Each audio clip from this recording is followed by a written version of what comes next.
ఈ దినాన్న ఒక ప్రాముఖ్యమైనటువంటి మరొక విషయాన్ని మనం తెలుసుకుందాం. సామెతల గ్రంథము 10వ అధ్యాయము 7వ వచనాన్ని చదువుతున్నాను. నీతిమంతుని జ్ఞాపకము చేసుకొనుట ఆశీర్వాదకరమగును. ఈ మాట సాధారణంగా ఎప్పుడు చదివిస్తారు?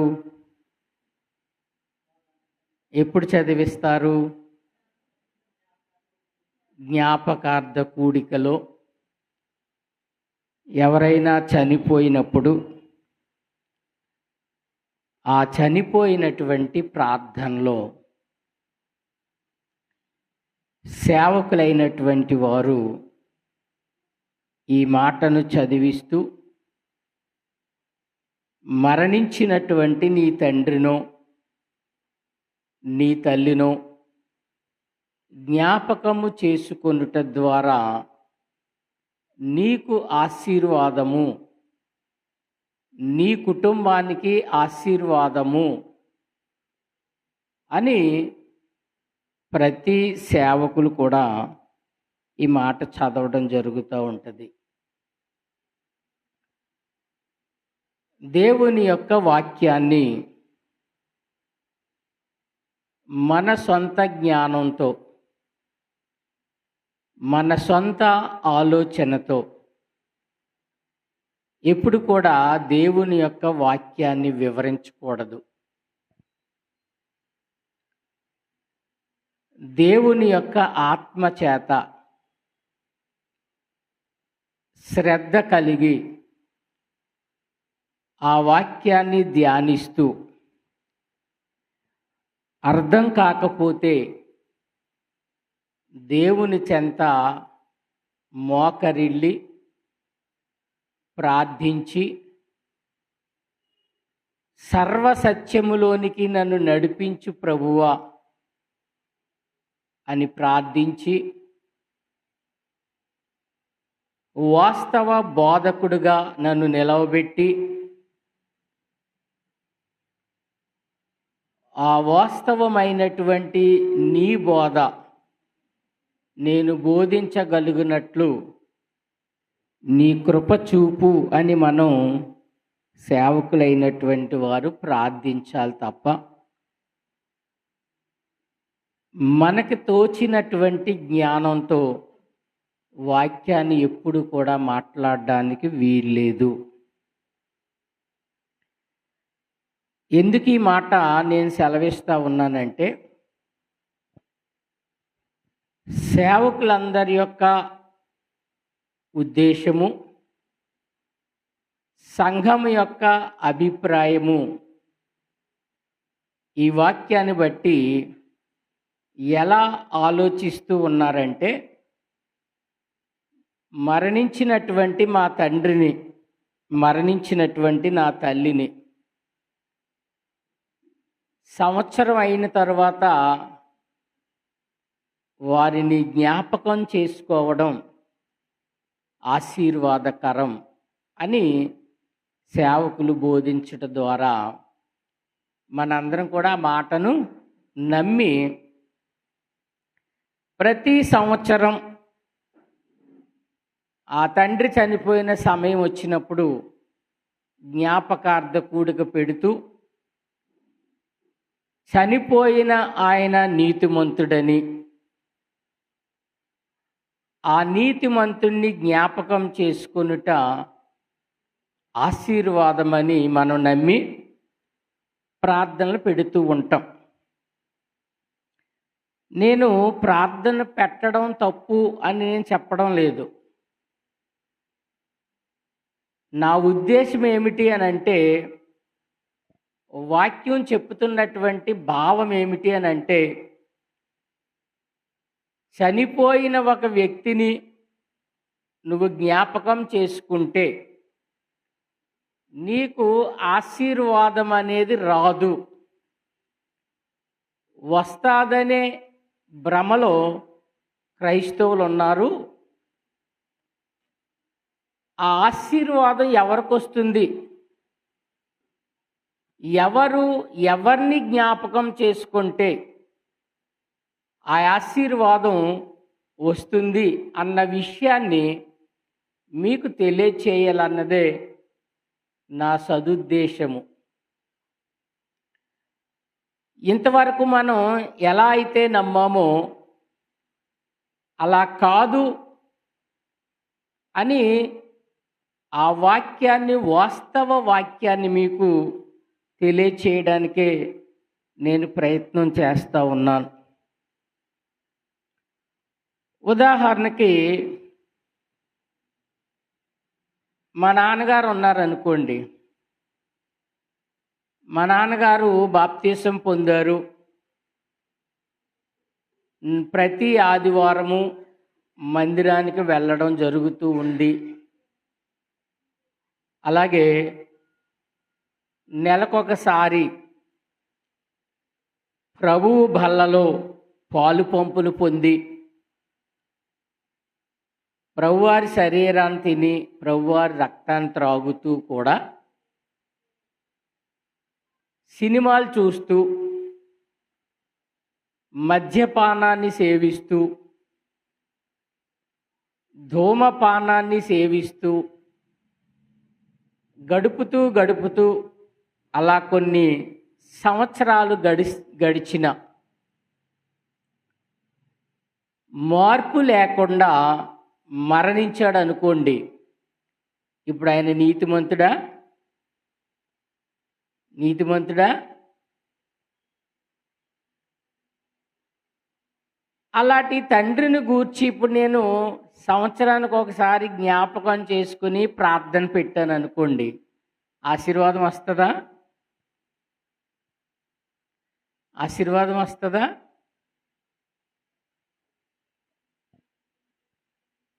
అయితే కొందరు ఏమంటారంటే, ఎందుకు ఆశీర్వాదం రాదు అని అంటే, కొరింథీయులకు రాసినటువంటి మొదటి పత్రిక, కొరింథీయులకు రాసిన మొదటి పత్రిక 10వ అధ్యాయము 21-22 వచనాలు, మీరు ప్రభువు పాత్రలోనిది దెయ్యముల పాత్రలోనిది కూడా త్రాగనేరరు. ప్రభువు బల్ల మీద ఉన్నదానిలోను దెయ్యముల బల్ల మీద ఉన్నదానిలోను కూడా పాలు పొంద నేరరు. ప్రభువునకు రోషము పుట్టించెదమా? ఆయన కంటే మనము బలవంతులమా? ఇక్కడ క్రైస్తవులు అయినటువంటి ప్రతి ఒక్కరు కూడా ప్రభువు బల్లలోనిది దెయ్యముల బల్లలోనిది కూడా త్రాగేవారు ఉన్నారని ఇక్కడ పౌలు గారు తెలియజేస్తూ ఉన్నారు. ఇక్కడ దెయ్యము అని అంటే నీలో ఉన్న పాపము, అది త్రాగుడనే దెయ్యం కావచ్చు, వ్యభిచారము అనే దెయ్యం కావచ్చు, దొంగతనము అనే దెయ్యం కావచ్చు, ధూమపానము అనే దెయ్యం కావచ్చు. అంటే నీకున్నటువంటి చెడు అలవాటు ఏదైతే ఉందో అది దెయ్యం. ఇప్పుడు నీవు ఆ దెయ్యంతో కూడా పాలు పంపులు పొందుతూ మరలా ప్రభువు బల్లలో కూడా నువ్వు చెయ్యి పెట్టి ప్రభువారి యొక్క శరీరాన్ని తిని ప్రభువారి యొక్క రక్తాన్ని త్రాగడం కుదరదని ఇక్కడ తెలియజేస్తూ ఉన్నాడు. ఇప్పుడు ఈ వాక్యాన్ని బట్టి మా తండ్రి అవ్వచ్చు, మీ తండ్రి అవ్వచ్చు, ఎవరైనా సరే దెయ్యముల పాత్రలో చేయి పెట్టి ప్రభువు బల్ల మీద కూడా చేయి పెట్టి పాలు పంపులు పొందినవాడు నీతిమంతుడు నీతిమంతుడా? కాదు. ఇప్పుడు అలాంటి వాడిని జ్ఞాపకం చేసుకోవడం వలన జ్ఞాపకం చేసుకునేవాడికి ఆశీర్వాదమేమీ రాదు. అయితే ఇంకో మాట అనొచ్చు. ఏంటంటే, ఒకవేళ మీ నాన్నగారు అలాంటి పరిస్థితి కలిగిన వాడేమో కానీ, ఒకవేళ మా నాన్నగారు మరి నీతిమంతుడు, అప్పుడు మా నాన్నని జ్ఞాపకం చేసుకోవడం నాకు ఆశీర్వాదకరం అవుతుంది కదా అని ఎవరైనా అడగొచ్చు. మీ తండ్రి అలాంటోడు అయితే ఉండొచ్చు, కానీ మా తండ్రి చాలా నీతిమంతుడు, నీతిగా బ్రతికాడు, దెయ్యముల బల్లలో పాలు పంపులు పొందలేదు, ప్రభు బల్లలోనే పాలు పంపులు పొందాడు, చాలా నీతిగా ఉన్నాడు. అలాంటి మా నాన్న చనిపోయినప్పుడు ఆ చనిపోయిన నా తండ్రిని జ్ఞాపకం చేసుకొనుట ఆశీర్వాదమా అని ఇదొక ప్రశ్న వస్తుంది అన్నమాట. ఇదొక ప్రశ్న రావచ్చు, వస్తుంది. అయితే ప్రభు వాక్యం ఏం చెప్తూ ఉందంటే, యేసు ప్రభు వారికి ముందు యోహాను భక్తుడు మారు మనసు పొంది పాప క్షమాపణ నిమిత్తము ప్రతివాడు కూడా బాప్తిస్మం పొందండి అని యోదయ అరణ్యములో ప్రకటించుకుంటూ ఉన్న సమయంలో ఇశ్రాయేలీలు చాలామంది ఆయన దగ్గరకు రావడం చూసి ఏమన్నాడంటే, మత్తయి సువార్త 3:7 అతడు పరిసయ్యులలోను సద్దూకైలలోను అనేకులు బాప్తిస్ము పొందవచ్చుట చూసి, సర్పసంతానమా, రాబోవు ఉగ్రతను తప్పించుకొనుటకు మీకు బుద్ధి చెప్పిన వాడెవడు? మారు మనసుకు తగిన ఫలములు ఫలించుడి అని ఈ సద్దూకైలకి పరిచయులకి కూడా యోహాను భక్తుడు ఏం చేస్తున్నాడంటే గద్దిస్తూ ఉన్నాడు. గద్దించినప్పుడు వీళ్ళు ఏమనుకుంటున్నారంటే, మా తండ్రి అబ్రహాము నీతిమంతుడు, మా తండ్రి అబ్రహాం అయినటువంటి వాడు నీతిమంతుడు గనుక మేము పాపక్షమాపణ నిమిత్తం ఎందుకు బాప్తిసం పొందాలి అని ఒక ఆలోచన కలిగి వీరు మాట్లాడుతూ ఉంటే, అప్పుడు ఈయన అంటున్నాడు, అబ్రహాము మాకు తండ్రి అని మీలో మీరు చెప్పుకొన తలంచవద్దు. దేవుడు ఈ రాళ్ల వలన అబ్రహామునకు పిల్లలు పుట్టింపగలడని మీతో చెప్పుచున్నాను. అంటే ఇక్కడ అబ్రహాము నీతిమంతుడైనంత మాత్రం చేత అబ్రహాము కుమారులైనటువంటి వారు ఎవరైనా సరే, యూదులు కానివ్వండి, ఇశ్రాయేలీలు కానివ్వండి, వీళ్ళెవరినైనా సరే భక్తుడు ఏమన్నాడంటే, సర్పసంతానమా, మీరు మా తండ్రి అబ్రహాము, మా తండ్రి నీతిమంతుడని మీరు తలస్తూ ఉన్నారేమో. అయితే అబ్రహాము నీతిమంతుడైనంత మాత్రం చేత మీరు అబ్రహాముకు పిల్లలు కాదు. రోమాపత్రిక 9వ అధ్యాయము 6, 7, 8 వచనాలు చూస్తే, ఇశ్రాయేలు సంబంధులందరూ ఇశ్రాయేలీలు కారు, అబ్రహాము సంతానమైనంత మాత్రము చేత అందరూ పిల్లలు కారు, గాని ఇస్సాకు వలనైనది నీ సంతానము అనబడును. అనగా శరీర సంబంధులైన పిల్లలు దేవుని పిల్లలు కారు గాని వాగ్దాన సంబంధులైన పిల్లలు సంతానమని ఎంచబడుదురు. ఇప్పుడు ఇశ్రాయేలీలు విర్రవీగుతూ ఉంటుండగా, ఇశ్రాయేలీలు అతిశయిస్తూ ఉంటుండగా పౌలు గారు ఏమన్నారంటే, ఇశ్రాయేలీ సంబంధులందరూ కూడా ఇశ్రాయేలీలు కాదు, అబ్రహాము సంతానమైనంత మాత్రము చేత అందరూ పిల్లలు కారు.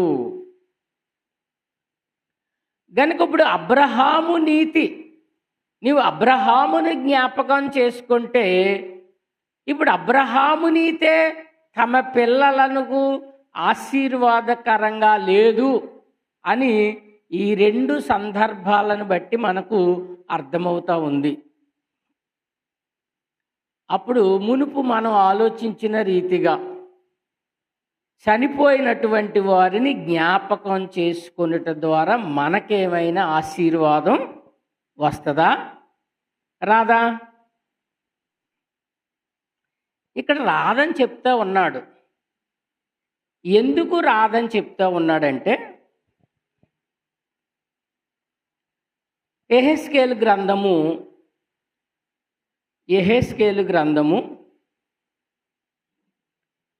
33వ అధ్యాయము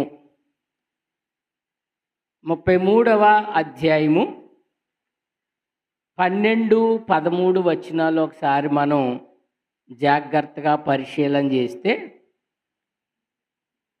12వ వచనంలో, నరపుత్రుడా, నీవు ఈ జనులకు ఇలాగు తెలియచేయుము, నీతిమంతుడు పాపము చేసిన దినమున అది వరకు అతడు అనుసరించిన నీతి అతనిని విడిపింపదు. దుష్టుడు చెడుతనము విడిచి మనసు త్రిప్పుకొనిన దినమున తాను చేసి ఉన్న చెడుతనమును బట్టి వాడి పడిపోడు. అలాగుననే నీతిమంతుడు పాపము చేసిన దినమున తన నీతిని బట్టి అతడు బ్రతుకజాలడు. ఇక్కడ ఏమని చెప్తా ఉన్నాడంటే, దేవుడు జనులకు ఒక మాట ప్రకటించు. ఏంటి ఆ మాట అంటే, నీతిమంతుడు పాపము చేసిన దినమున అది వరకు అతడు అనుసరించిన నీతి అతనిని విడిపింపదు. ఒకవేళ నీతిమంతుడు నీతిగా బ్రతికి, నీతిగా జీవించి, నీతిగా ఉంటూ చివరి సమయంలో ఏదైనా ఒక చిన్న పాపం చేశాడు అనుకోండి, ఇప్పుడు అతని నీతి అతన్ని రక్షించదట. ప్రతి మనిషి కూడా, ఒక మనిషి రక్షణ పొందిన తర్వాత నీతిగా బ్రతకాలి అని మారు మనసు పొందినటువంటి వాడే బాప్తిసం పొందిన తర్వాత ఒక 20 సంవత్సరాలు తన నీతిని తాను కాపాడుకుంటూ వచ్చాడు. 20 సంవత్సరాలు అయిన తర్వాత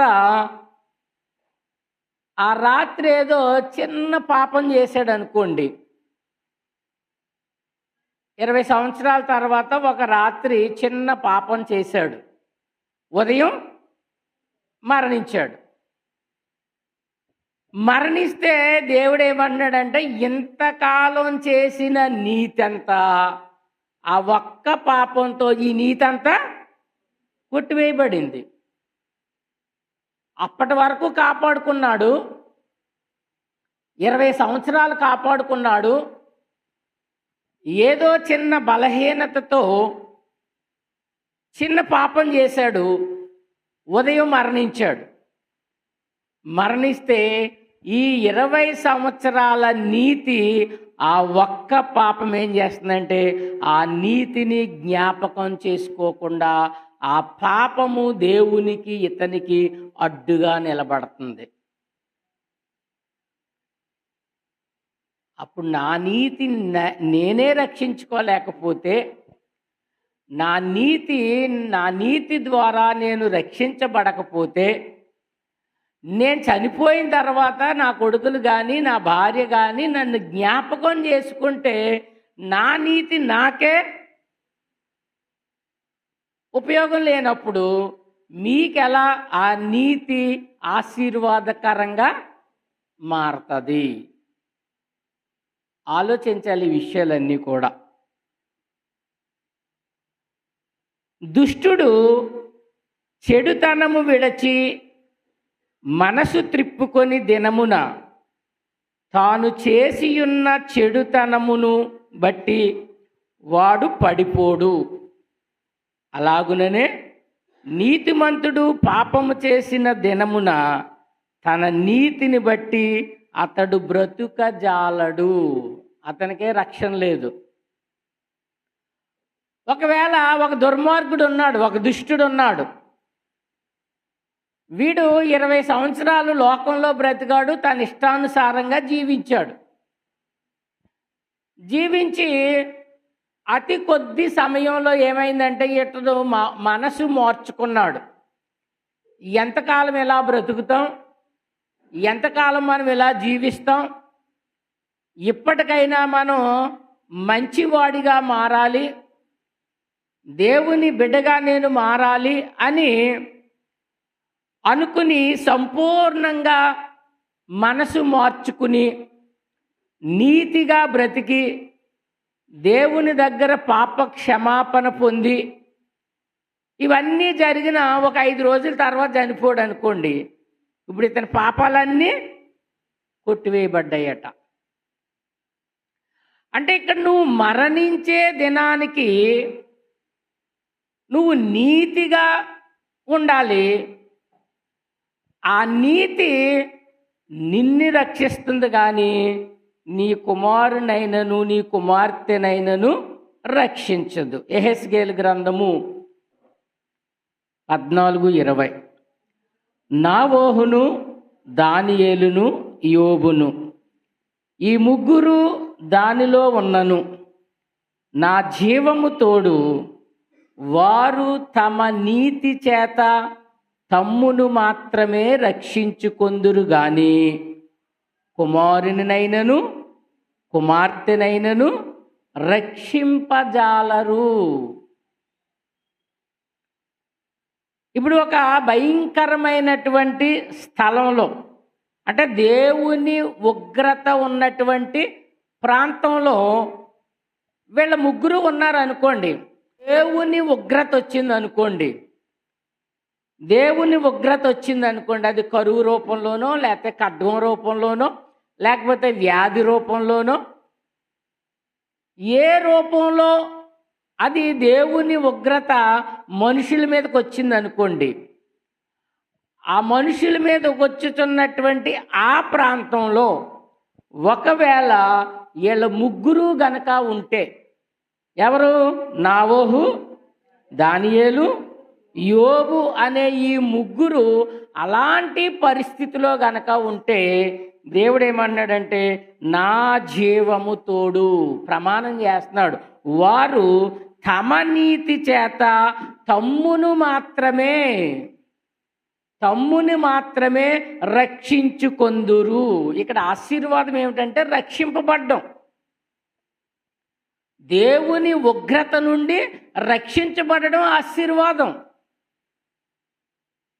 మనం ఆశీర్వాదం అంటే బిల్డింగ్ కట్టుకున్నాను, దేవుడు ఆశీర్వాదించాడు, దేవుని ఆశీర్వాదంతో ఒక కారు కొనుక్కున్నాను అని అంటారు. దేవుని యొక్క ఆశీర్వాదము అనేది ఏదైతే ఉందో అది ఏంటంటే, ఒక ఉగ్రత దినాన నీవు రక్షింపబడితే నువ్వు దేవుని ఆశీర్వాదాన్ని పొందినట్లు. ఇప్పుడు ఇంత నీతిగా ఉన్న వీళ్ళ పిల్లలకే ఏం లేదట, ఆశీర్వాదం లేదట. ఇంత నీతిగా ఉన్న యోబు పిల్లలకు కానీ, దానియేలు పిల్లలకు కానీ, నోవహు పిల్లలు కానీ అలాంటి ప్రదేశంలో ఉన్నప్పుడు నా జీవము తోడు నేను వాళ్ళ పిల్లలను రక్షించను, వీళ్ళు తమ నీతి చేత తమ్మును మాత్రమే రక్షించుకొందురు. ఇప్పుడు చచ్చిపోయిన మా నాన్న వల్ల నేను రక్షించబడతానా? జ్ఞాపకం చేసుకుంటే ఆశీర్వాదం ఉందా? ఇప్పుడు ఆశీర్వాదం లేదు. నువ్వు ప్రార్థన పెట్టుకో, ప్రార్థన పెట్టుకొని వాస్తవాన్ని బోధించు. అబద్ధం ఎందుకు బోధించడం, భ్రమ పెట్టడం ఎందుకు? నీ తండ్రిని జ్ఞాపకం చేసుకుంటే నీకు ఆశీర్వాదం వస్తుందని ఒక భ్రమలో ఉంచడం దేనికి? వాస్తవం చెప్పు. అలాంటి వాస్తవమైనటువంటి వాక్యాన్ని మనం పరిశీలన చెయ్యాలి. అందరూ అనుకుంటారు, మా నాన్న చనిపోయి సంవత్సరం వచ్చేస్తుంది, ప్రార్థన పెట్టాలి, నాకు ఆశీర్వాదం వస్తుంది. పాస్టర్ గారు అడుగుతారు, పాస్టర్ గారు అడిగేస్తారు, ఏవయ్యా మీ నాన్నగారు చనిపోయిన టైం దగ్గరికి వస్తుంది కదా, ప్రార్థన పెడుతున్నావా లేదా అని అడుగుతారు. లేదండి సంవత్సరం పెట్టలేమండి అన్నారు అనుకో, అదేటయా మరణించిన వాళ్ళు జ్ఞాపకం చేసుకోవడం ఆశీర్వాదం పోగొట్టుకుంటావా అంటే ఈయన ఓ 10,000 అప్పు చేసి ప్రార్థన పెడతాడనమాట. అప్పులాగా ఉంటుంది ఆశీర్వాదం మాట దేవుడు ఎరిగిను. అందుచేత మరణించినటువంటి వారిని జ్ఞాపకం చేసుకుంటే నీకు ఆశీర్వాదము రాదు. అందుకే మా నాన్నగారు చనిపోయారు, మా అమ్మగారు చనిపోయారు, ఎప్పుడు నేను ప్రార్థనే పెట్టలేదు. కనుక ఏది ఆశీర్వాదం అది మనం తెలుసుకోవాలి. ఇది నాన్న, నీ పూర్వీకుల్ని జ్ఞాపకం చేసుకుంటే నీకు ఆశీర్వాదమా? నీవు నీతిగా ఉంటే నీ నీతి నిన్ను రక్షిస్తుందా? ఆ నీతి నువ్వు సంపాదించుకోవాలని నేను ఈవేళ తెలియజేస్తాను. వారిని జ్ఞాపకం చేసుకుంటే మీకు నీతి కాదు. ఇప్పుడు ఎవరిని జ్ఞాపకం చేసుకుంటే ఆశీర్వాదకరము, ఇది మనం తెలుసుకోవాలి. ఆ పైన మనం చదివిన దాంట్లో 3 ప్రశ్నలు. నీతిమంతుని జ్ఞాపకం చేసుకొనుట ఆశీర్వాదకరము. ఇప్పుడు ఎవరు నీతిమంతులు, ఎవరు జ్ఞాపకం చేసుకోవాలి, ఎవరు జ్ఞాపకం చేసుకుంటే ఆశీర్వాదం? ఈ 3 ప్రశ్నలు మనం చూడాలి. ఆ వాక్యం తప్పు కాదు. ఎవరు నీతిమంతులు? ఆ నీతిమంతుణ్ణి మనం జ్ఞాపకం చేసుకోవాలా, లేకపోతే వేరొక ఆయన జ్ఞాపకం చేసుకోవాలా? ఎవరు జ్ఞాపకం చేసుకుంటే నీకు ఆశీర్వాదము కలుగుతూ ఉంది? ఆ విషయాన్ని మనం పరిశీలన చేయాల్సినటువంటి వారమై ఉన్నాం. ఒకసారి మనం ఆదికాండము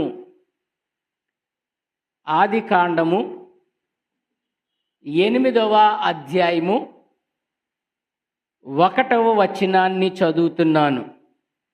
దేవుడు నోవహును అతనితో కూడా ఓడలోనున్న సమస్త జంతువులను సమస్త పశువులను జ్ఞాపకము చేసుకొనెను. దేవుడు భూమి మీద వాయువు విసిరినట్లు చేయటం వలన నీళ్లు తగ్గిపోయెను.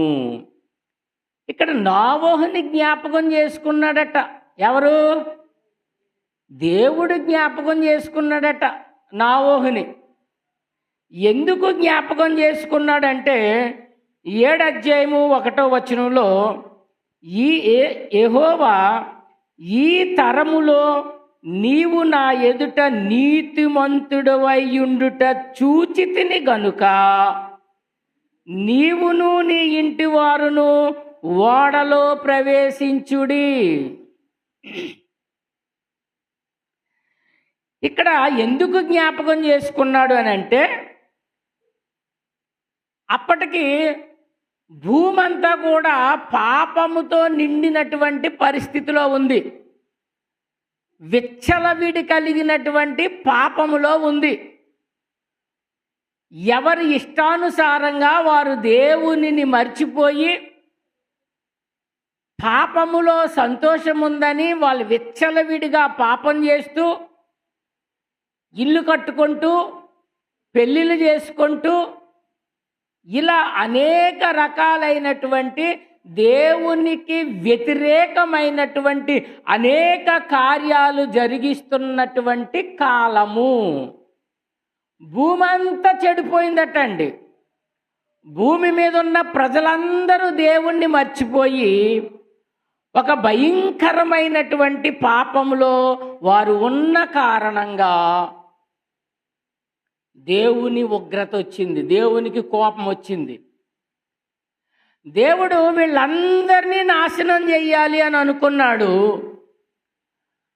నాశనం చెయ్యాలి అని అనుకుని ఒక్కసారి భూమి వైపు తన కనుదృష్టి ఉంచి ఒకసారి పరిశీలన చేస్తే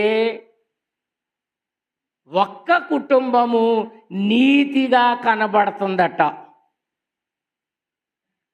ఒకే ఒక కుటుంబము నిందారహితంగా కనబడతా ఉందట. మరి పాపులతో పాటు నీతిమంతులను దేవుడు నాశనం చేయడు గనుక, వారిని ఆశీర్వాదిస్తానన్నాడు గనుక, సామెతలు 10:2లో నీతి మరణము నుండి రక్షించును అని చెప్పాడు గనక దేవుడు అన్నాడట నోవహుతో, నోవహు, ఈ తరములో నీవు నిందారహితుడును నీతిమంతుడివై ఉన్నావు. నీ కుటుంబం ఒకటే నీతిగా కనబడుతుంది. ఇంతకీ నీతి అంటే ఏంటి? నీతి అంటే ఏంటి? అది దేవునిని నమ్మడం నీతి. దేవునిని నమ్మడం నీతి. దేవునిని నమ్మడం అంటే ఆయన ఆజ్ఞలను గైకొనడం నీతి.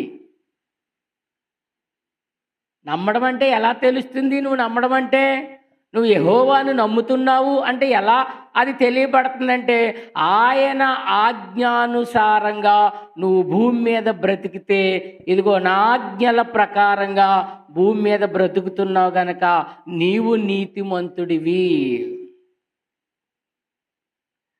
ప్రజలందరూ పాపం చేస్తుంటే నీవు మాత్రం నా మాటకు లోబడి లోక మాలిన్యాల వైపుకు నువ్వు తిరగకుండా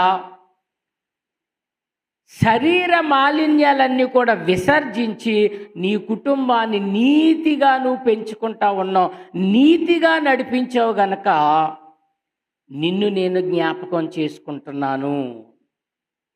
ఇదిగో 40 దినాలు ప్రచండమైనటువంటి వర్షాన్ని కురిపిస్తాను నేను. కురిపించి పాపం చేస్తున్నటువంటి ఈ మానవాళ్ళందరినీ కూడా నేను నాశనం చెయ్యాలని అనుకున్నాను. నాకు అంత కోపం ఉంది, అంత ఉగ్రత ఉంది. తీరా చూస్తే నీ ఒక్కడు మాత్రమే, నీ కుటుంబము నీతిగా కనబడుతుంది. అంచేత నేను నిన్ను రక్షిస్తాను. రక్షించడం అంటే ఆశీర్వాదము. రక్షణ ఈక్వల్ టు ఆశీర్వాదం. రక్షించబడటమే ఆశీర్వాదం అంటే. ఇప్పుడు రక్షిస్తానని చెప్పి ఇదిగో నువ్వు ఒక ఓడ సిద్ధపరచుకో. ఓడ సిద్ధపరచుకొని దాన్ని సిద్ధపడిన తర్వాత నేను ఒక సమయం చెప్తాను. ఆ సమయాన్న మీరేం చేస్తారంటే మీరందరూ కూడా ఓడలో ప్రవేశించండి. ప్రవేశించండి అని చెప్పినప్పుడు 40 దినాలు ప్రచండమైనటువంటి వర్షాన్ని దేవుడు కురిపిస్తే ఆ వర్షానికి పర్వతాలు, కొండలు అన్నీ కూడా మునిగిపోతే ఓడలో ఉన్నారు గనక వీళ్ళ ఓడ తేలిందన్నమాట. మనం తీసుకునే బాప్తిస్మ అదే. మనం తీసుకున్న బాప్తీసానికి సాదృశ్యం అదే. నిన్ను నీటిలో పాతిపెట్టి మరలా నిన్ను అలా లేపినప్పుడు నిన్ను రక్షిస్తున్నాను అని. ఒకానొక దినాన నేను నిన్ను జ్ఞాపకం చేసుకుంటాను. జ్ఞాపకం చేసుకొని లాజరు బయటికి రా అన్న విధంగా నేను మరలా నిన్ను పిలుస్తాను. లేపుతాను. ఎవరిని లేపుతాడంటే నువ్వు నీతిగా ఉంటే గనక. నీ నీతి నిన్ను రక్షిస్తుంది కానీ నీ తండ్రి నీతి నిన్ను రక్షించదు, లేకపోతే నీ నీతి నీ పిల్లలను రక్షించదు. అందుకని ఆ ఓడలో వీళ్ళని పెట్టి వర్షాన్ని కురిపిస్తే పర్వతాలు నిండిపోని, పర్వతాలు మునిగిపోని, కొండలు మునిగిపోని, ఉన్న జనమందరూ కూడా అయ్యో నావోహా నువ్వు చెప్పిన మాట మేము వినలేదు, మేము ఖాతరు చేయలేదు అని ఆ నీట మునిగి చచ్చిపోయారట. దేవుని ఉగ్రత ఎలా ఉంటుందంటే, నీటిలో బాప్తీసం పొందిన నువ్వే నీటి ద్వారా రక్షించబడ్డారు, అదే నీటి ద్వారా నీతిగా బ్రతకనటువంటి వారు నీట మునిగి చనిపోయారన్నమాట. ఇప్పుడు దేవుడు మర్చిపోయాడు అనుకోండి, వాళ్ళలోనే ఉంచేసాడు అనుకోండి, ఏమవుతాడు? వీళ్ళతో పాటు ఆయన కూడా చనిపోతాడు. ఆహారం ఉండదు కదా మరి. అదన్నమాట జ్ఞాపకం చేసుకోవడం అంటే. అందుకు జ్ఞాపకం చేసుకున్నాడు దేవుడు నోవహును అతనితో కూడా ఓడలోనున్న సమస్త జంతువులను సమస్త పశువులను జ్ఞాపకము చేసుకొని దేవుడు భూమి మీద వాయువు విసరనట్లు చేయటం వలన నీళ్లు తగ్గిపోయెను. ఇప్పుడు తగ్గిపోయిన తర్వాత ఆ 9వ అధ్యాయము 1వ వచనం, ఆదికాండము 9:1, మరియు దేవుడు నోవహును అతని కుమారులను ఆశీర్వదించి మీరు ఫలించి అభివృద్ధి పొంది భూమిని నింపుడి ఆశీర్వదించాడట.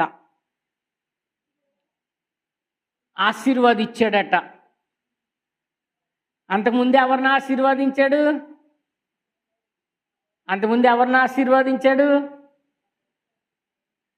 ఆదాముని. అప్పటికి అబ్రహాం లేడు కదండి.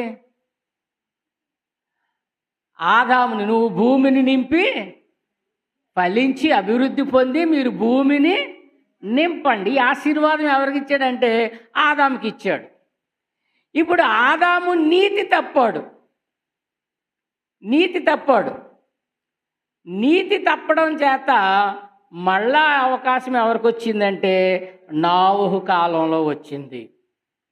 ఇప్పుడు నోవహుని అంటున్నాడు, నీవు అభివృద్ధి పొంది భూమిని నింపుడి. తర్వాత మళ్ళా జనులందరూ కూడా మళ్ళా పాపంలో పడిపోయారు. అందరూ పాపంలో పడిపోయారు. గోపురం కట్టారు కదా, బాబేలు గోపురం కట్టారు. ఈ బాబేలు గోపురం కట్టినప్పుడు వీళ్ళందరూ కూడా దేవునికి వ్యతిరేకులైతే మరలా దేవుడు వాళ్ళని చెదరగొట్టినప్పుడు ఆ చెదిరిపోయిన జనాంగంలో నుండి మరలా ఎవడు నీతిగా ఉన్నాడా, ఎవడు నీతిమంతుడు ఉన్నాడా అని పరిశీలన చేస్తే అప్పుడు అబ్రహాము నీతిగా కనిపించాడట.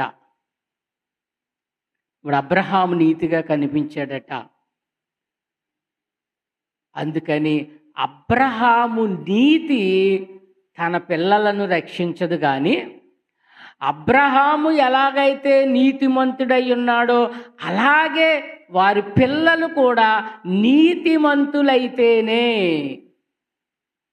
వాళ్ళ పిల్లలు రక్షించబడతారు.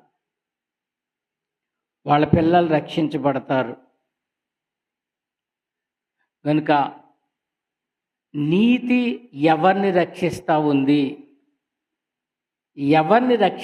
ఉంది నీతి అంటే, నా తండ్రి చనిపోతే నా తండ్రిని జ్ఞాపకం చేసుకొనుట వలన నాకు ఎలాంటి ఉపయోగము లేదు, ఆశీర్వాదం రాదు.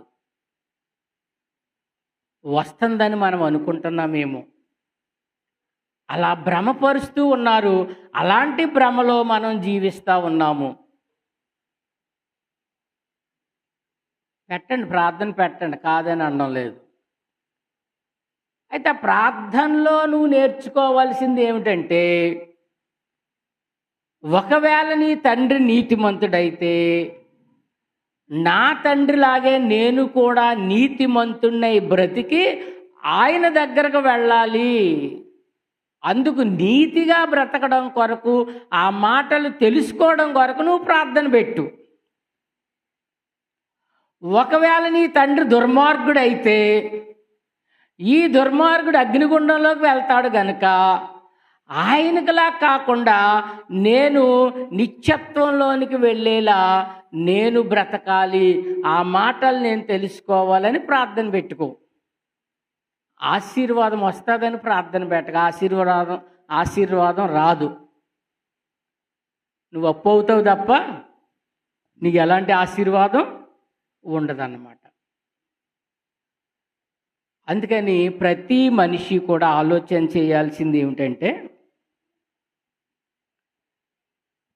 ఆలోచన చేయాల్సినటువంటి పరిస్థితి ఏమిటంటే, మనందరం కూడా నీతిగా బ్రతకడం నేర్చుకోవాలి.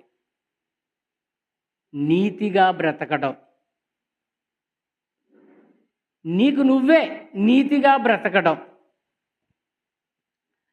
నీకు నువ్వే నీతిగా బ్రతకడం అని అంటే, దేవుని వాక్యానుసారంగా దేవుడు నీకు ఏదైనా ఒక ఆజ్ఞ ఇస్తే, నీకొక కట్టడి ఇస్తే, ఆ కట్టడ ప్రకారంగా ఆ కట్టడ మేరకుండా నువ్వెప్పుడైతే జీవిస్తావో అది నీతి. అంటే అబ్రహాము యెహోవాను నమ్మెను, అది అతనికి నీతిగా ఎంచబడును.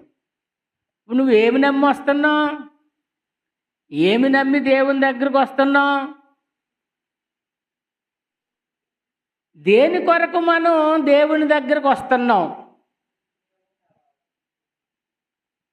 దేని కొరకు మనం దేవుని దగ్గరకు అయితే వస్తున్నామో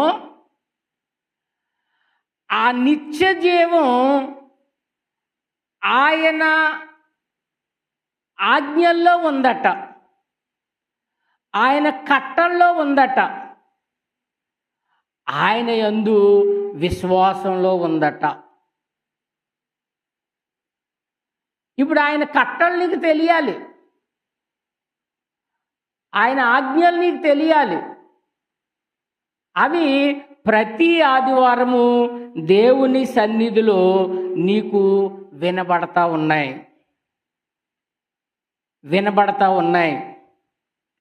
వినబడుతూ ఉన్నప్పుడు నువ్వేం చేయాలంటే వాక్యానుసారంగా నీ జీవితాన్ని మార్చుకోవాలన్నమాట. వాక్యానుసారంగా నీ జీవితాన్ని మార్చుకుంటే అప్పుడు నువ్వు ఏదైతే ఆశీర్వాదం అనుకుంటున్నావో, ఏదైతే ఆశీర్వాదం అని దేవుని సన్నిధికి వస్తున్నావో ఆ ఆశీర్వాదం నీకు దక్కుతూ ఉందన్నమాట. అంచేత భూమి మీద దేవుడు ఏం చెప్పాడంటే, రోమీయులకు రాసినటువంటి పత్రిక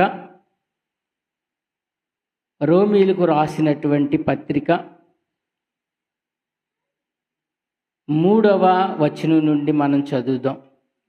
శరీరమును అనుసరింపక ఆత్మను అనుసరించియే నడుచుకొను మనయందు ధర్మశాస్త్ర సంబంధమైన నీతి విధి నెరవేర్చబడవలనని పాప పరిహారము నిమిత్తము దేవుడు తన సొంత కుమారుని శరీరముతో పంపి ఆయన శరీరమందు పాపమునకు శిక్ష విధించెను.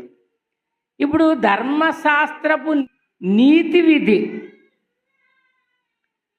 ధర్మశాస్త్రం అంటే ఎవరిచ్చింది? ఇది ఎవరిచ్చారు? ధర్మశాస్త్రం దేవుడిచ్చాడు.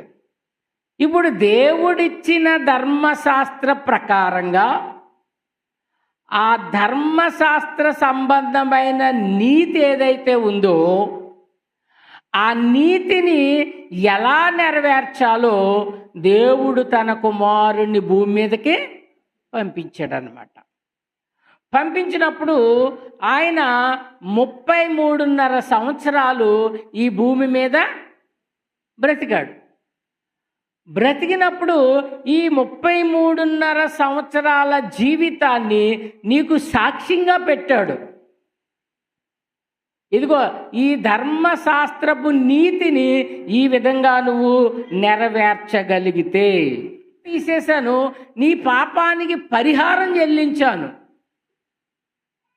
ఇప్పుడు పరిహారం చెల్లించాను గనక నీకు ఆశీర్వాదం ఎలా వస్తుందంటే దేవుని యొక్క మాటల ప్రకారంగా నువ్వు జీవిస్తే. 5వ వచనం, శరీరానుసారులు శరీర విషయం మీద మనసు నుంచుదురు, ఆత్మానుసారులు ఆత్మ విషయముల మీద మనసు నుంచుదురు. ఇప్పుడు రక్షింపబడినటువంటి మనలో యేసు ప్రభువారు రక్తం చేత మన పాపాలకి పరిహారం చెల్లించాడని విశ్వాసంతో మనం దేవుని సన్నిధికి వచ్చాం. ఇప్పుడు దేవుని సన్నిధికి వచ్చినా నీకు రక్షణ ఉందా? రక్షణ ఉందా? బాప్తిసం పొందినంత మాత్రాన రక్షణ ఉందా? లేదు. నువ్వు బాప్తిసం పొందినంత మాత్రాన రక్షణ లేదు. నువ్వు ప్రార్థన పెట్టినంత మాత్రాన రక్షణ లేదు. నువ్వు ఒక మందిరాన్ని కట్టినంత మాత్రాన రక్షణ లేదు. ఎవరికి రక్షణ ఉంది? నేను మందిరానికి ₹1,00,00,000 ఇచ్చినా నాకు రక్షణ లేదు. నేను రోజుకి 100 మందికి భోజనం పెడుతున్నాను అనుకోండి, అన్నదానం చేస్తున్నాను అనుకో, రక్షణ లేదు. ఎప్పుడు రక్షించబడతాం? ఇవన్నీ ఎప్పుడు నీకు ఉపయోగపడతాయి అని అంటే చెప్తా ఉన్నాడు, శరీరానుసారులు శరీర విషయముల మీద మనసు నుంచుదురు, ఆత్మానుసారులు ఆత్మ విషయముల మీద మనసు ఉంచుదురు. ఇప్పుడు 2 మనసులు ఉన్నాయి మనిషికి. ఎన్ని మనసులండి? మనసు ఒకటే. మనసు ఒకటే. మనసు ఒక్కటే. మనిషికి 2 లేవు, ఒకటే మనసు ఉంది. ఇప్పుడు ఈ మనసు, ఇందాక మనం అనుకున్నాం కదా, నిత్య జీవానికి వెళ్ళాలని వచ్చాము, అదే ఆశీర్వాదము, అందుకని దేవుణ్ణి నమ్ముతున్నాము అన్నామే. ఆ మనసు ఏమవుతుందంటే ఆత్మానుసారంగా నువ్వు ప్రవర్తిస్తే, ఆత్మానుసారంగా నీ శరీరాన్ని మలుచుకుంటే, నీ శరీరాన్ని సిద్ధపరుచుకుంటే, నీ శరీరాన్ని అలా నలగొట్టుకుంటే అప్పుడు నీవు నీతిమంతుడు అవుతున్నావు. ఒకవేళ నీవు శరీరానుసారంగా ఆలోచిస్తున్నావు అనుకోండి, అప్పుడు నీకు రక్షణ కాదు. బాప్తిస్మము కాదు. బాహ్యమైన యూదుడు కాదని, బాహ్యమైన సున్నతి కాదని, అంతరంగమందు జరుగునదే సున్నతి అని మర్చి, శరీరానుసారమైనటువంటి, చూడండి మనసు ఏంటట, శరీరానుసారమైన మనసు మరణము, ఆత్మానుసారమైన మనసు జీవమును సమాధానమునై ఉన్నది. నువ్వు నీతిగా బ్రతకాలి. నీ నీతే నిన్ను రక్షిస్తుంది. అందుకని నువ్వు నీతిగా బ్రతకడం ఎలా అంటే, నీకున్నటువంటి మనసును ఈ శరీరము కొరకు ఆలోచన చేయకుండా, నీ మనసు అంతా కూడా ఆత్మ సంబంధమైనటువంటి కార్యాల వైపు, ఆత్మ సంబంధమైనటువంటి పనుల వైపు నీవు ఆలోచన చేసినట్లయితే అప్పుడు నీకు రక్షణ ప్రయోజనకరము. అప్పుడు నీకు బాప్తిస్మము ప్రయోజనకరము. క్రియలు లేని విశ్వాసము మృతము, అంటే చచ్చిన దాంతో సమానం. ఇప్పుడు ఆత్మానుసారమైన క్రియలు లేవనుకోండి, నువ్వు చచ్చిన వాళ్ళతో సమానం. నావోహు ఆత్మానుసారమైన క్రియలు ఉన్నాయి, నీతి క్రియలు ఉన్నాయి. అబ్రహాముకి నీతి క్రియలు ఉన్నాయి. ఏమిటి నీతి క్రియ అంటే, అబ్రహాముని అన్నాడు, నేను నిన్ను ఆశీర్వాదిస్తాను. ఎంతగా ఆశీర్వాదిస్తానంటే, అదిగో ఆకాశం వైపు చూడు, ఎన్ని నక్షత్రాలు ఉన్నాయో అంత సంతానాన్ని నీకు ఇస్తానన్నాడు. ఇస్తానని వాగ్దానం చేశాడు. ఈయనకి ఎన్ని సంవత్సరాలు వచ్చినాయి? 99 సంవత్సరాలు వచ్చినాయి. 99 సంవత్సరాలు వచ్చినాయి. ఇప్పుడు విశ్వాసం ఉంటుందండి? భార్య ఏమో ముసలిది అయిపోయింది, ఒళ్ళన్న శరీరం అంతా ముడతలు పడిపోయింది, స్త్రీ ధర్మం ఆగిపోయింది. 99 సంవత్సరాలు వచ్చినాయి అబ్రహాముకి. కొన్ని అబ్రహాంకి ఏమైనా ఓపుకుంటుందా? విశ్వాసం అంటే అది. చివరి వరకు కనిపెడతా ఉన్నాడు. 99వ సంవత్సరం వచ్చిన తర్వాత దేవదూత వచ్చింది. దేవదూత వచ్చి అన్నది, మునుపటికి మళ్ళా ఈ సంవత్సరానికి, మళ్ళా ఈ కాలానికి నేను వస్తాను. వచ్చినప్పుడు నీ కౌగిట ఒక మగబిడ్డ ఉంటాడు. నమ్మశక్యమా? నమ్మొచ్చండి? సరే, అబ్రహాము విశ్వాసం ఉంచాడు. పాపం. విశ్వాసం ఉంచిన తర్వాత ఒక అబ్బాయిని ఇచ్చాడు. ఇస్సాకని పేరు పెట్టాడు. ఒక 8 సంవత్సరాలు గడిచింది. ఒక 8-9 సంవత్సరాలు గడిచిన తరువాత దేవుడు అన్నాడు, అబ్రహామా, నీ ఒక్క కుమారుణ్ణి నాకు బలి అన్నాడు. నీ విశ్వాసం ఏంటి? నీ నీతి క్రియలేంటి? అంటే మాట్లాడాడు, మారు మాట్లాడా? అది విశ్వాసం అంటే, అది నీతి అని అంటే. విశ్వాసం ఏంటంటే దేవుడే చూసుకుంటాడు. అంటే ఎంత విశ్వాసం అండి? అవన్నీ దేవుడు చూసుకుంటాడు. అదే మాట యోబు అన్నాడు, యెహోవా ఇచ్చెను, యెహోవా తీసుకొని పోయాను. నువ్వు అనగలవా మాట? మనం అనగలమా? అది నీతి అనే మాటకు అర్థం ఏమిటంటే, అలా అబ్రహాము వెళ్ళాడు. వెళ్ళిన తర్వాత ఎంతగా సిద్ధపడ్డాడంటే, కత్తి ఎత్తాడంటే నరికేయడానికి నిర్ణయించుకున్నాడనే కదా. ఎత్తాడంటే నరికేయగలిగినంత సిద్ధపాటు ఉంటేనే ఎత్తగలడు. అంత సిద్ధపాటు ఉండి ఈయనేం చేశాడంటే, కత్తి ఎత్తేసరికి అప్పుడు దేవుడు అన్నాడు, అబ్రహామా అని పిలిచి మాట్లాడినప్పుడు, నువ్వు నీతిమంతుడివి, నీ కుమారుణ్ణి నాకు ఇవ్వడానికి వెనుతిరగలేదు.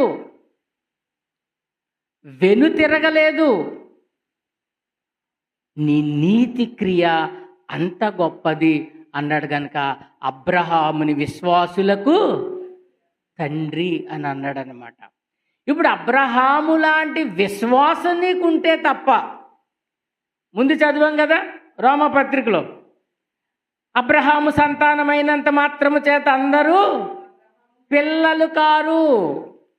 ఇప్పుడు అబ్రహాముకి ఎవరు పిల్లలు అవుతారా అని అంటే, అబ్రహాములాగా దేవుడు చెప్పిన ఆజ్ఞ ప్రకారంగా నువ్వు నీతిగా బ్రతకగలిగితే,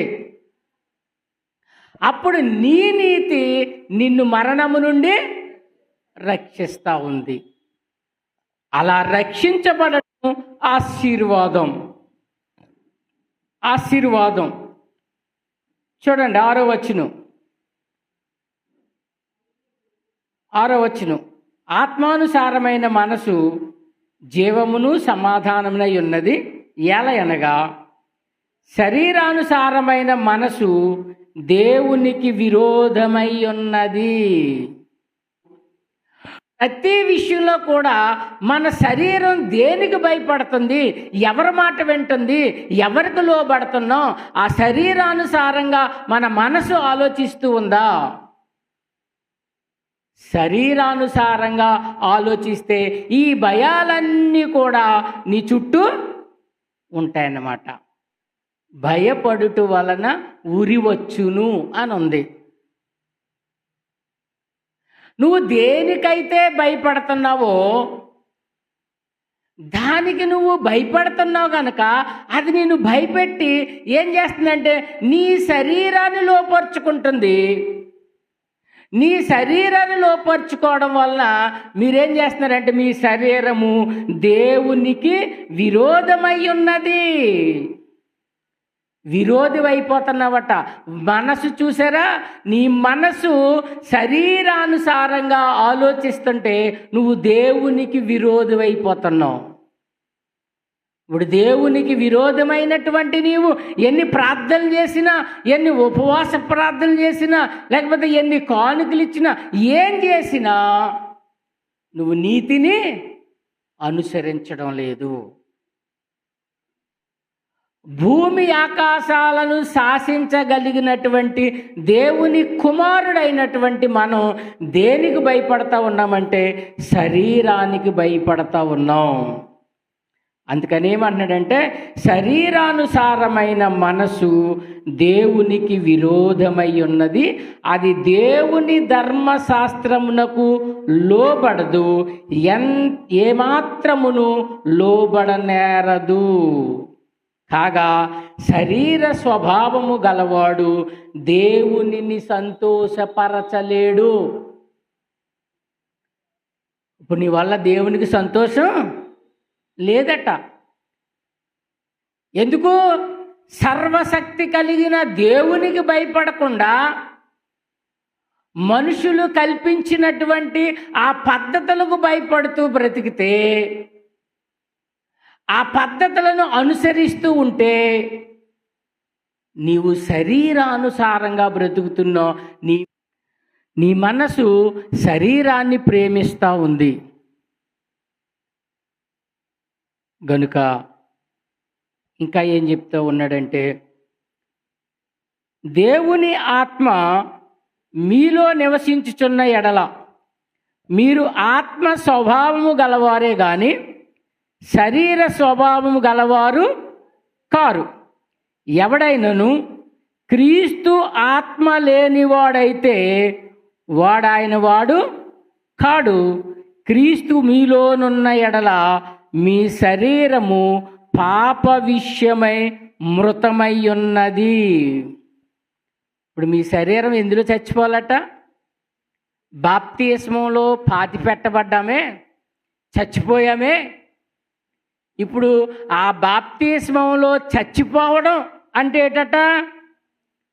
ఏమిటండి? పాప విషయమై మృతమయ్యో.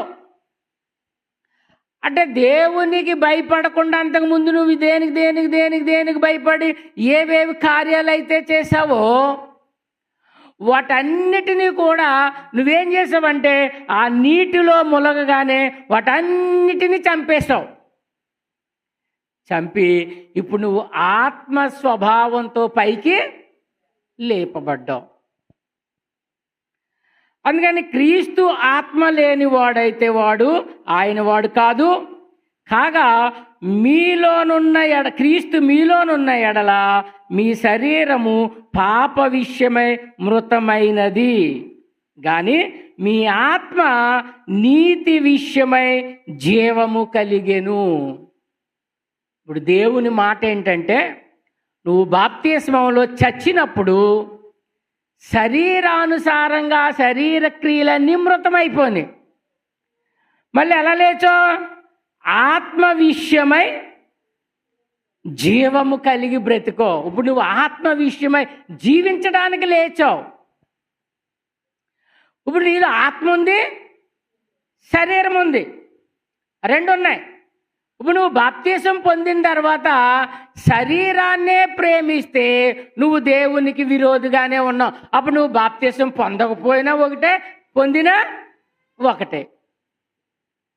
పొందినటువంటి నీవు ఆ శరీరాన్ని మృతం చేసి దాన్ని చంపేసి ఆత్మ విషయంలో మళ్ళా నువ్వు జీవించావనుకోండి, ఇప్పుడు నువ్వు లోపలున్న నీ ఆత్మ చెప్పినట్టు నీవు జీవిస్తావన్నమాట. అప్పుడు ఆత్మ నీకు ఏదైతే బోధిస్తుందో, ఆత్మ నీకు ఏదైతే వివరిస్తుందో అదే చెప్తున్నాడు 11వ వచనం. మృతులలో నుండి యేసుని లేపిన వాని ఆత్మ మీలో నివసించిన ఎడల మృతులలో నుండి క్రీస్తుని లేపిన వాడు చావునకు లోనైన మీ శరీరమును కూడా మీలో నివసించుచున్న తన ఆత్మ ద్వారా జీవింపజేస్తాడు. ఇది ఆశీర్వాదం. ఇదండి మనిషికి ఆశీర్వాదం. నువ్వు ఇలా బ్రతికితే ఆశీర్వాదం, ఇలా జీవిస్తే ఆశీర్వాదం. జ్ఞాపకం చేసుకునేట వలన ఆశీర్వాదం కాదు. నువ్వు ఎవరినో జ్ఞాపకం చేసుకుంటే నీకు ఆశీర్వాదం కాదు. దేవుడు నిన్ను ఆశీర్వదించడానికి చెప్తా ఉన్నాడు. నువ్వు శరీర ప్రకారంగా ఆలోచన చేస్తున్నావా? దేవుని పక్షంగా నువ్వు ఆలోచన చేస్తున్నావా? ఎవరి అందు నీ మనసు ఉంది? నువ్వు మందిరానికి రావడానికి గల కారణం ఏమిటి అంటే నిత్య జీవం పొందడం. ఆ నిత్య జీవం పొందడమే ఆశీర్వాదం. ఆశీర్వాదం పొందాలంటే నువ్వు శరీరానికి లోబడక, శరీరానుసారమైన మనసు నీలో నుండి తీసివేసి ఆత్మానుసారమైనటువంటి మనసును గనక నువ్వు ధరిస్తే ఆత్మానుసారంగా నువ్వు జీవిస్తావని ప్రభుపేట మీకు తెలియజేస్తూ ముగిస్తా ఉన్నాను. దేవుడి కొద్ది మాటలు దీవించునుగాక. ఆమేన్.